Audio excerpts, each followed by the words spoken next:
다 같이 기도하겠습니다. 하나님 감사합니다. 오늘도 주의 말씀 앞에 섭니다. 주께서 내게 말씀하시사 올바른 길로, 복음의 길로 우리를 인도하여 주시옵소서. 주님이 함께 하실 줄 믿고 예수 그리스도의 이름으로 기도합니다. 아멘. 네, 하나님 말씀은 사사기서 14장 1절부터 4절까지 말씀입니다. 사사기서 14장 1절부터 4절까지 말씀 보도록 하겠습니다. 삼손이 딥나에 내려가서 거기서 블레셋 사람의 딸들 중에서 한 여자를 보고 올라와서 자기 부모에게 말하여 이르되 내가 딥나에서 블레셋 사람의 딸들 중에서 한 여자를 보았사오니 이제 그를 맞이하여 내 아내로 삼게 하소서 하매 그의 부모가 그에게 이르되 내 형제들의 딸들 중에나 내 백성 중에 어찌 여자가 없어서 내가 할례 받지 아니한 블레셋 사람에게 가서 아내를 맞으려 하느냐 하니 삼손이 그의 아버지에게 이르되 내가 그 여자를 좋아하오니 나를 위하여 그 여자를 데려오소서 하니라. 그때 블레셋 사람이 이스라엘을 다스린 까닭에 삼손이 틈을 타서 블레셋 사람을 치려 함이었으나 그의 부모는 이 일이 여호와께로부터 나온 것인 줄은 알지 못하였더라. 아멘. 네, 오늘은 사사기 13장에 이어서 14장에서 삼손의 결혼식에 대한 이야기가 나옵니다. 이미 삼손이 태어나던 그 시기에는 40년 동안이나 블레셋 사람의 손에 잡혀 있었던 그런 시대였거든요. 그래서 이제 이 아이를 낳을 것이다. 이 아이를 나실인으로 키워라. 그러니까 이 아이를 어떻게 기르며 우리가 그에게 어떻게 행하리까 다 얘기를 해줬단 말이에요. 그러니까 이 아이는 특별한 아이구나. 하나님께서 이 아이를 통해서 하나님께서 역사하실 것이 있구나 이렇게 생각을 했다는 거죠. 그런데 중요한 건 뭐냐? 이 삼손이 자라면서 여호와께서 그에게 복을 주셨어요. 13절에서. 그래서 소라와 에스다올 사이 마하네단에서 여호와의 영이 그를 움직이기 시작했다고 말씀하고 있습니다. 여호와의 영이 임한 사람이에요. 그런데 왜 이 사람이 블레셋 여자와 결혼하려고 했을까요? 그것을 우리가 묵상해 보면서 하나님의 섭리와 인간의 자유의지에 대한 것들을 우리가 묵상해 보고자 합니다. 전체 내용을 요약 및 정리를 해보자면 첫 번째, 블레셋 여인과의 결혼과 하나님의 계획입니다. 삼손이 블레셋 여인과 결혼하겠다고 고집을 합니다. 오늘 우리가 방금 읽었죠. 이는 이스라엘의 원수인 블레셋을 칠 기회를 찾으시는 하나님의 숨겨진 섭리였습니다. 그러면서 딥나로 이제 부모님과 함께 이제 왔다 갔다 하면서 사자를 죽이고 얻은 수수께끼를 가지게 되죠. 삼손이 딥나로 가는 길에 하나님의 영에 사로잡혀서 맨손으로 사자를 찢어 죽입니다. 그 후에 사자의 이 주검에서 꿀을 발견하고 그것을 먹으면서 이는 수수께끼의 소재가 되죠. 그 후에 결혼잔치를 벌였는데 삼손이 결혼잔치에서 블레셋 사람들에게 사자와 꿀에 대한 수수께끼를 냅니다. 그들이 답을 못 맞히니까 삼손의 아내를 협박을 했고 삼손의 아내는 울면서 그에게 답을 얻어내서 그들에게 알려주는 이런 일들이 일련의 사건들이 벌어지죠. 그래서 배신에 분노한 삼손은 아스글론에 내려가서 블레셋 사람 30명을 죽이고 3배옷과 겉옷 각각 30벌씩을 빼앗아서 수수께끼를 푼 자들에게 준 후에 아내는 그냥 거기 놔두고 집으로 돌아와 버려요. 그러니까 장인이 그 딸을 다른 사람, 그 친구들과 함께 있었던 다른 친구에게 그냥 줘버립니다. 이게 이제 전체 내용이거든요. 자, 그런데 이 시대는 어떤 시대였냐? 혼합과 혼돈의 시대였어요. 삼손이 블레셋과 이 통혼을 했죠.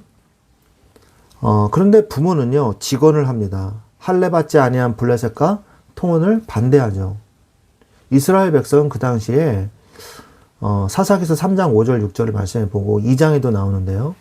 가나안 족속과 결혼도 하고 자신의 딸들을 그들에게 주고 그들의 딸들을 자기가 데려오기도 하고 그들의 신을 섬기는 이런 시대적인 상황이었어요. 그러니까 여기 우리가 나중에 이제 사사기에 보면 나중에 이 제사장과 레위인에 관련된 이런 이야기가 나오는데 그것도 아주 비참한 레위인의 이야기가 나오죠.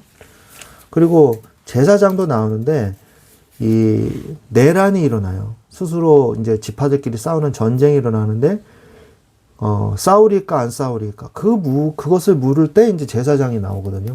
그 외에는 뭐 제사장 뭐 이런 이야기가 하나도 안 나와요. 그건 뭐냐? 그만큼 지파들 간의 갈등도 많았고 분열도 일어났고 우상도 그냥 공공연하게 그냥 섬기고 그게 무슨 말입니까? 율법이 완전히 피폐해졌다는 거죠. 율법을 지키려고 하는 사람이 없다는 거예요. 그래서 그냥 혼돈의 시대, 혼합의 시대가 돼버린 거죠. 그런 가운데에서도 하나님은 이런 삼손과의 어떤 블레셋 사람과의 통혼을 통해서 갈등을 일으켜서 블레셋 사람을 치기 위한 빌미를 만들기 위한 하나님의 섭리가 있었다는 거죠. 그 하나님의 섭리는 뭡니까?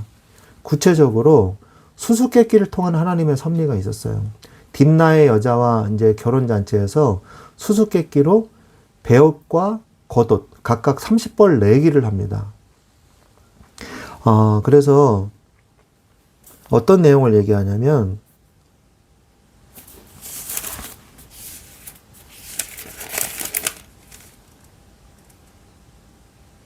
네, 어떤 얘기를 나오냐면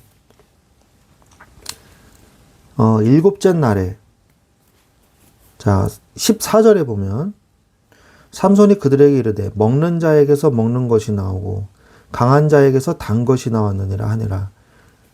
이게 뭐냐? 이렇게 물어보는 거죠. 그들이 사흘이 되도록 수수께끼를 풀지 못하였더라. 이렇게 나오거든요. 그래서 어떻게 하냐? 일곱째 날에 아내한테 찾아가요. 그래서 네 남편을 꿰가지고 우리한테 알려달라. 그러면 그러지 아니하면 너와 네 아버지의 집을 불사르리라. 이렇게 위협을 가해요. 장난으로 한 수수께끼가 이제 목숨 걸고 하는 수수께끼가 돼버린 거죠. 너희가 우리의 소유를 빼앗고자 하여 우리를 청한 것이 아니냐. 그렇지 아니하냐 하니. 이렇게 하니까 삼손의 아내가 이제 삼손한테 가가지고 울면서 왜 나한테 얘기를 안 해주냐. 그렇게 말을 하는 거죠. 그래서 결국 알려줍니다. 결국 알려줘요. 그래서 이제 이 사람들이 뭐라 그러냐. 삼손에게 이르되 18절에 무엇이 꿀보다 달겠으며 무엇이 사자보다 강하겠느냐 한지라. 이렇게 답을 말해버려요. 그러니까 삼손이 내 암송아지로 밭갈지 아니하였더라면 내 수수께끼를 능히 풀지 못하였으리라.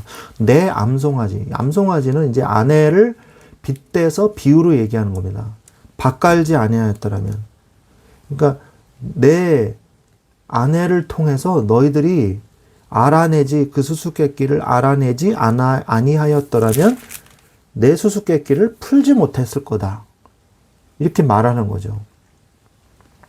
그래서 이 삼손이요, 아스글론으로 갑니다. 다른 이제 블레셋 치하에 있는 다른 위쪽에 있는 도시예요. 그 아스글론에 가서 30명을 쳐 죽이고 노략해서 거기에 있는 것으로 이 배옷과 겉옷 각각 30벌을 그들에게 주고 화가 나서 집으로 그냥 와버려요. 그러니까 아내는 그녀의 아버지가 다른 친구들에게 줘버리는 이런 사건이 되는데 결국 이것도 또 다른 사건의 빌미가 됩니다. 나중에 아내를 찾아오거든요.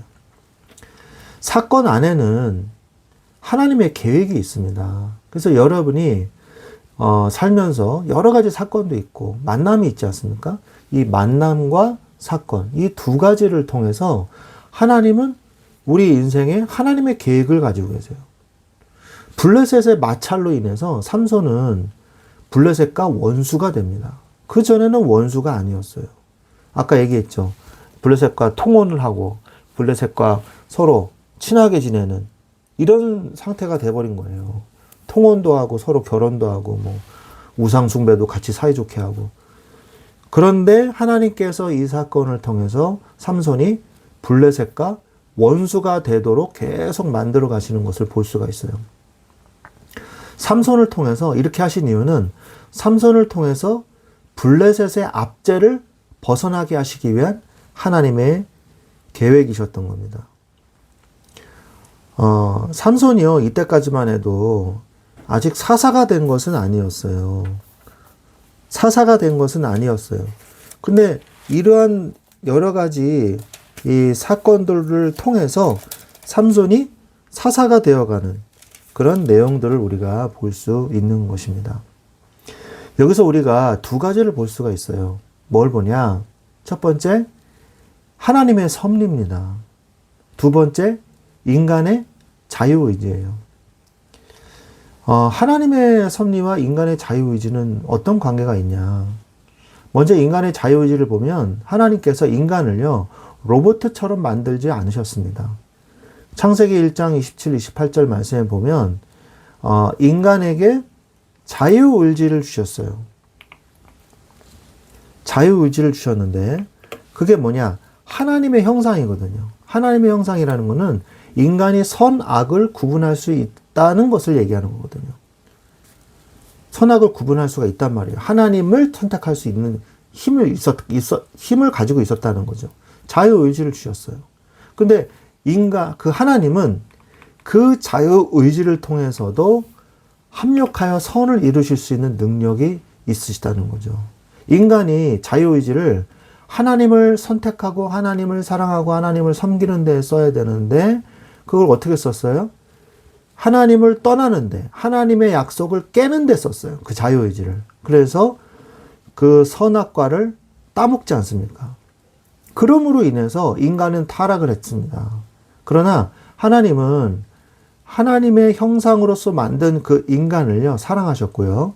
인간의 잘못된 자유의지로 하나님을 선택하지 않고 죄악을 선택했지만 결국 합력하여 선을 이루고 마십니다. 그 선이 뭘까요? 그 선은 바로 예수 그리스도의 십자가인 것이죠. 인간의 잘못된 자유의지의 사용을 하나님은 합력해서 선을 이루시는데 무엇을 통해서 다시 바로 잡아 주시느냐? 예수 그리스도의 십자가라는 것이죠. 인간은 타락한 이후에 선악을 구분하지 못하게 되었어요. 무엇이 선이고 무엇이 악한지 자신만의 기준을 가지고 선악을 판단하는 그런 상태가 돼버렸죠. 우리도 마찬가지예요. 삼손도 마찬가지고 우리도 마찬가지입니다. 우리도 삼손처럼 하나님을 섬기려 하지만 약한 모습, 우리의 악한 모습으로는 하나님을 제대로 섬길 수가 없어요. 그래서 하나님은 우리의 모습을 통해서 하나님이 합력해서 선을 이루어 주셔야지만 우리가 하나님의 선 안에 거할 수 있다는 거죠. 우리가 우리 인생을 우리 마음대로 막 살면요, 꼬여버리고 망친 인생이 됩니다. 그러나 하나님은 그 망치고 꼬여버린 인생 가운데 우리 가운데 찾아오셔서 예수 그리스도의 보혈의 은혜와 그 능력으로 우리를 온전한 하나님의 자녀로 삼아주신다는 거예요. 그리고 결국 우리를 성령으로 세밀히 인도하셔서 올바른 길로 우리를 인도해 내시고야 마시는 것입니다. 앞으로 우리가 삼손을 더 이제 보게 될 텐데요. 16장, 그리고 이 16장의 끝에 가서 이제 삼손이 죽게 되는데, 삼손이 결국 이제 비참하게 죽고 꼬이는 인생이 되는 것 같지만 하나님이 결국 합력해서 하나님의 뜻을 이루어 나가시는 것이거든요. 그렇다면 우리가 어떻게 하면 하나님의 이 선에 우리가 동참해서 하나님에게 귀하게 쓰임받는 그런 사람이 될 수 있을까요? 우리는 사실 이 시대의 사사거든요. 우리가 사사로 부름받은 자들이거든요. 그래서 우리는 하나님의 은혜로 말미암아 우리의 꼬여버린 인생에 하나님의 은혜로 말미암아 모든 것을 하나님의 선으로 우리를 바로잡아 주시는 이 하나님의 능력을 날마다 체험하고 그분께 앞으로 나아가야 하는 것입니다. 우리의 인생의 잣대로 우리가 판단하지 말고 우리의 자유의지를 하나님의 말씀의 기준에 비추어서 선악의 기준을 가지고 우리가 살아갈 때에 하나님 앞에 귀하게 쓰임받는 응답을 받게 될 줄로 믿습니다. 삼손은 시행착오가 있었지만 하나님께 결국 쓰임받았습니다. 그러나 우리가 될 수 있으면 시행착오 없이 하나님께 쓰임받아야 되겠죠. 하나님 앞에 서십시오. 말씀 앞에 서십시오. 하나님은 우리를 통해서 이 나실인의 축복을 주실 것입니다. 이러한 축복을 누리시기를 우리 주 예수 그리스도의 이름으로 축원드립니다. 기도하겠습니다. 하나님 감사합니다. 오늘 삼손을 통해서 삼손의 여러 가지 문제와 사건을 통해 하나님은 하나님의 뜻을 결국 이루어 내시고야 마시는 줄로 믿습니다. 우리가 하나님 앞에서 힘들고 어려운 인생 속에 하나님이 합력하여 선을 이루어 나가시는 그 능력을 주님이 우리를 통해서 체험되게 될 수 있도록 우리의 가운데 역사해 주시옵시고 하나님께서 우리에게 깨닫게 하사 하나님을 선택하는 자, 올바른 자유의지를 사용해서 하나님을 선택하는 자가 될 수 있도록 주님이 축복하여 주시옵소서. 하나님께서 함께 하실 줄 믿고 예수 그리스도의 이름으로 기도합니다.